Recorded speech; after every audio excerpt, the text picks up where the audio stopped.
Assalamualaikum warahmatullahi wabarakatuh. Perkenalkan, saya Septiana Dewi dengan NIM 0605118202501012. Program Studi Pendidikan Pancasila dan Kewarganegaraan Universitas Sriwijaya. Kali ini kita akan membahas mengenai materi nilai-nilai Pancasila terkait kasus-kasus pelanggaran hak warga negara dalam kehidupan berbangsa dan bernegara. Adapun tujuan pembelajaran kita kali ini yaitu peserta didik diharapkan dapat menganalisis dan mengidentifikasi nilai-nilai terkait kasus-kasus pelanggaran hak warga negara dalam kehidupan berbangsa dan bernegara, mulai dari mengidentifikasi faktor-faktor pelanggaran hak warga negara, substansi hak warga negara dalam nilai-nilai Pancasila, dan upaya penanganan pelanggaran hak warga negara dalam kehidupan berbangsa dan bernegara. Materi pertama yaitu mengenai substansi hak warga negara dalam nilai-nilai Pancasila.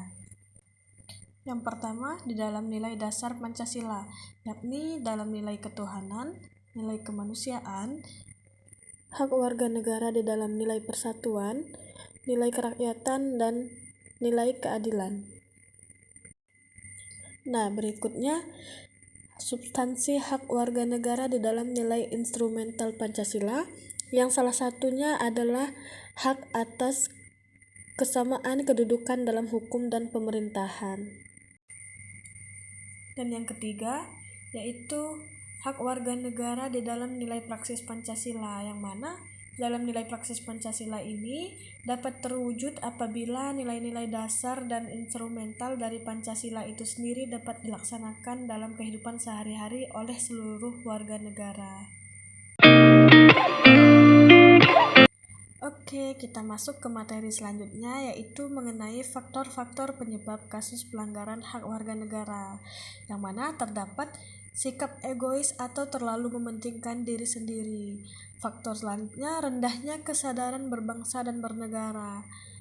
Ada juga faktor sikap tidak toleran. Selanjutnya, ketidaktegasan aparat penegak hukum dan penyalahgunaan teknologi. Oke, next kita masuk ke materi upaya penanganan pelanggaran hak warga negara, yang mana upaya ini dapat dilakukan oleh dua arah, yaitu pertama upaya pemerintah dalam penanganan kasus pelanggaran hak warga negara, dan yang kedua dari upaya warga itu sendiri, yakni dengan membangun partisipasi masyarakat dalam pencegahan terjadinya pelanggaran hak warga negara, yang mana sebagai warga negara dari bangsa dan negara yang beradab, sudah sepantasnya sikap dan perilaku kita mencerminkan sosok manusia beradab yang selalu mencerminkan menghormati keberadaan orang lain.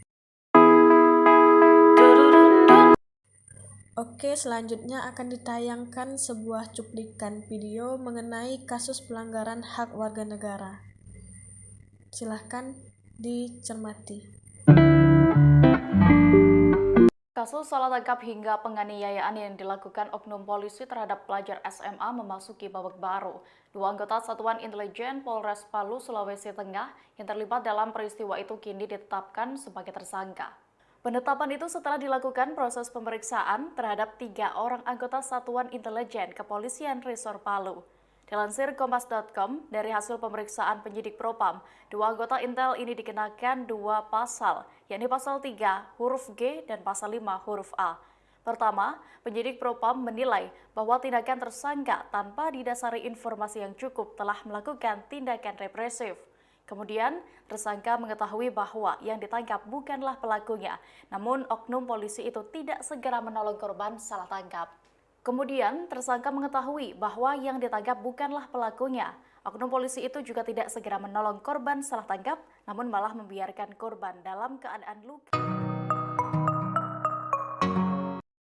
Setelah menyimak materi tadi, maka dapat kita tarik kesimpulan bahwasanya di dalam Pancasila terdapat substansi hak, yakni di dalam nilai dasar Pancasila, nilai instrumental Pancasila, dan di dalam nilai praksis Pancasila. Adapun faktor-faktor dari penyebab kasus pelanggaran hak warga negara ini terdapat bisa dari internal dan bisa dari eksternal. Begitupun dengan upaya penanganannya, bisa dilakukan melalui diri sendiri atau perorangan dan bisa dilakukan melalui eksternal yaitu pemerintah.